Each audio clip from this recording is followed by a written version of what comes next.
दशकं 78 त्रिदिववर्धकिवर्धितकौशलं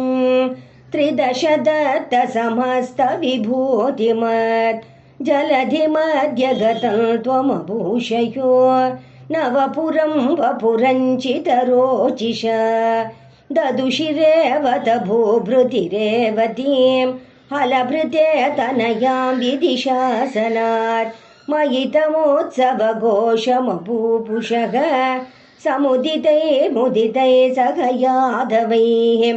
अथ विदर्भसुतां खलु रुक्मिणीं प्रणयिनीं त्वयि देव सहोदरः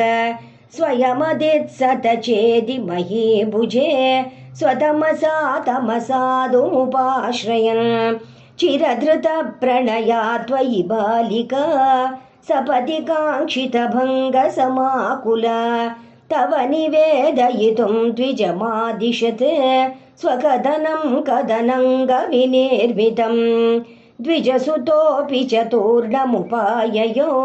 तव पुरं हि दुराशदुरासदं मुदमवाप च सादरपूजितः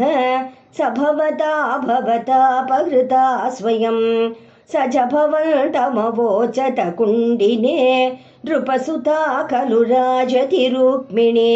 त्वयि समोत्सुकया निजधीरतार हितया प्रहितोऽस्म्यहं तव हृतास्मि पुरैव गुणैरहं हरति मां किल चेदि नृपोऽधुना अयि कृपालय पालय मामिति प्रजगदे जगदे कपते तया अशरणां यदि मां त्वमुपेक्षसे सपदि जीवितमेव जहाम्यहम् इति गिरासुतनोरतनोदृशं सुहृदयं हृदयं तव कातरम् अगतयस्त्वमतैन मये सखे तदधिका मम मन्मथवेदना नृपसमक्षमुपेत्य हराम्यहं तदहितां दयितामसि ते क्षणां प्रमुदितेन च तेन समं तथा